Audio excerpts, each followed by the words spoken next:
अक्सर हम किताबों के अंदर क्या लिखा है उस पर बात करते हैं, है ना? पर आज हम कुछ अलग करने वाले हैं। आज हम बात करेंगे उस किताब के पीछे की कहानी, उसकी फिलॉसफी के बारे में। तो जब हमारे हाथ में ये किताब आती है तो क्या लगता है? क्या ये सिर्फ इकोनॉमिक्स के कुछ फैक्ट्स और फिगर्स का कलेक्शन है, या इसमें कुछ और भी है, कुछ ज्यादा गहरा? बस यही सवाल है जो आज हम समझने की कोशिश करेंगे। तो चलिए इसके कवर से आगे बढ़कर देखते हैं कि ये सिर्फ एक किताब से कहीं ज्यादा कैसे है। शुरू करते हैं अपने पहले हिस्से से, किताब से ज्यादा। देखिए, ये किताब असल में सिर्फ फैक्ट्स का एक बंडल नहीं है। इसे एक टूल की तरह बनाया गया है। एक ऐसा टूल जो सोचने का एक नया तरीका बनाने में मदद करे। और ये कोई छोटी मोटी बात नहीं है। ये 2005 के नेशनल करिकुलम फ्रेमवर्क से आए एक बहुत बड़े एजुकेशनल शिफ्ट का हिस्सा है। अच्छा, तो ये जो नया तरीका है, ये आखिर कौन सी प्रॉब्लम सॉल्व करने की कोशिश कर रहा है? इसे समझने के लिए चलिए अपने अगले सेक्शन पर चलते हैं, दीवारों को तोड़ना। इस पूरी नई सोच का जो कोर आइडिया है वो इस एक लाइन में छिपा है जो सीधी किताब की प्रस्तावना से ली गई है। वो कहती है, राष्ट्रीय पाठ्यचर्या की रूपरेखा 2005 ये सुझाती है कि बच्चों की स्कूल की लाइफ को उनकी बाहर की लाइफ से जोड़ा जाना चाहिए। मतलब क्लासरूम और असली दुनिया के बीच की जो दीवार है उसे तोड़ना है। ये एक बहुत पावरफुल आइडिया है ना? तो प्रैक्टिकल लेवल पे ये बदलाव दिखता कैसा है? यहाँ पुरानी और नई सोच में जमीन आसमान का फर्क है। पुराना तरीका था रट्टा मारने पर फोकस, मतलब बस किताबी ज्ञान। हर सब्जेक्ट के बीच में मोटी मोटी दीवारें थीं। लेकिन जो नई सोच है वो कहती है, रटो मत, एक्सपीरियंस से सीखो। किताबों से निकलो, लाइफ से कनेक्ट करो और उन दीवारों को गिरा दो। और इस पूरी सोच के दिल में है बाल केंद्रित व्यवस्था या चाइल्ड सेंटर्ड सिस्टम का आइडिया। वैसे ये कोई एकदम नया आइडिया नहीं है। इसका जिक्र 1986 की नेशनल पॉलिसी ऑन एजुकेशन में भी था। इसका मतलब बड़ा सिंपल है, एजुकेशन ऐसी हो जो बच्चे के एक्सपीरियंस और उसके एक्टिव पार्टिसिपेशन को सबसे ऊपर रखे। तो ये तो हुई क्यों की बात। अब सवाल आता है कैसे। चलिए अपने अगले हिस्से में यही देखते हैं, करके सीखना। ये जो कोट है ना, ये इस बदलाव की पूरी आत्मा है। इसमें कहा गया है कि जरूरी है कि हम बच्चों को सीखने की प्रोसेस में पूरा पार्टनर मानें, उन्हें ज्ञान की फिक्स्ड डोज का कस्टमर मानना छोड़ दें। मतलब स्टूडेंट का रोल ही बदल रहा है। अब वो सिर्फ ज्ञान लेने वाला नहीं, बल्कि ज्ञान बनाने वाला बन रहा है। तो एक स्टूडेंट का ये नया रोल है क्या?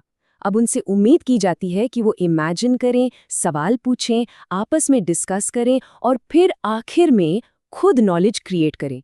ये चुपचाप बैठकर सुनने से तो बिल्कुल अलग है। और ये टेक्स्ट बुक इसमें मदद कैसे करती है?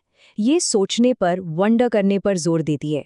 ये छोटे छोटे ग्रुप्स में डिस्कशन और हैंड्स ऑन एक्टिविटीज़ को एनकरेज करती है। मतलब थ्योरी से ज़्यादा प्रैक्टिकल एक्सपीरियंस पर फोकस है।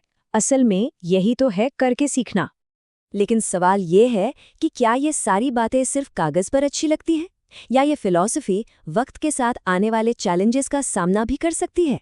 चलिए यही पता करते हैं हमारे चौथे सेक्शन में, समय के साथ बदलाव।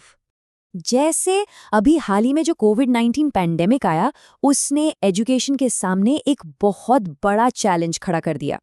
उस मुश्किल हालात में स्टूडेंट्स पर से कंटेंट का बोझ कम करना बहुत ज़रूरी हो गया था।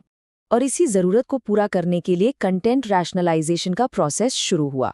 नेशनल एजुकेशन पॉलिसी 2020 की गाइडेंस में इसका मेन गोल था स्टूडेंट्स पर बोझ कम करना और क्रिएटिव और एक्सपीरियंशियल लर्निंग को प्रमोट करना। अगर आप देखें तो ये उसी पुरानी फिलॉसफी का एक मॉडर्न वर्जन है। लेकिन कंटेंट कम किस बेसिस पे किया गया? क्या कुछ भी हटा दिया? नहीं, ये प्रोसेस बहुत केयरफुली किया गया था। इसमें वो चीज़ें हटाई गईं जो या तो दूसरे सब्जेक्ट्स के साथ ओवरलैप हो रही थीं या फिर पिछली और अगली क्लासेस में रिपीट हो रही थीं। साथ ही जो कंटेंट बहुत ज़्यादा डिफिकल्ट था या आज के कॉन्टेक्स्ट में इररेलेवेंट हो चुका था, उसे भी रैशनलाइज किया गया।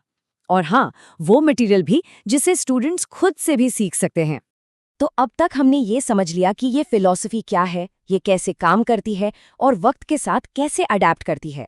पर एक बड़ा सवाल अब भी बाकी है, इसका सोर्स क्या है? ये सारे आइडियाज आते कहाँ से हैं? इसका जवाब हमें मिलेगा हमारे फाइनल सेक्शन में, संविधान की आत्मा। तो आखिर एक मॉडर्न ह्यूमन एजुकेशन के ये गाइडिंग प्रिंसिपल्स ये आते कहाँ से हैं? इसका जवाब हमारे देश की बुनियाद में ही छिपा है। भारत के संविधान के प्रियम्बल में। ये सिर्फ एक डॉक्यूमेंट नहीं है। इस टेक्स्ट बुक के जो गोल्स हैं ना, जैसे इक्वालिटी को प्रमोट करना, डिस्कशन को एनकरेज करना और सबको लर्निंग प्रोसेस में शामिल करना, ये सब हमारे कॉन्स्टिट्यूशनल वैल्यूज यानी जस्टिस, लिबर्टी, इक्वालिटी और फ्रेटर्निटी का ही तो रिफ्लेक्शंस हैं। मतलब एजुकेशन का मकसद सिर्फ इन्फॉर्मेशन देना नहीं है, बल्कि इन वैल्यूज को जिंदगी का हिस्सा बनाना है। तो आखिर में हम उसी सवाल पर वापस आते हैं, क्या सच में एक टेक्स्ट बुक भविष्य को शेप कर सकती है?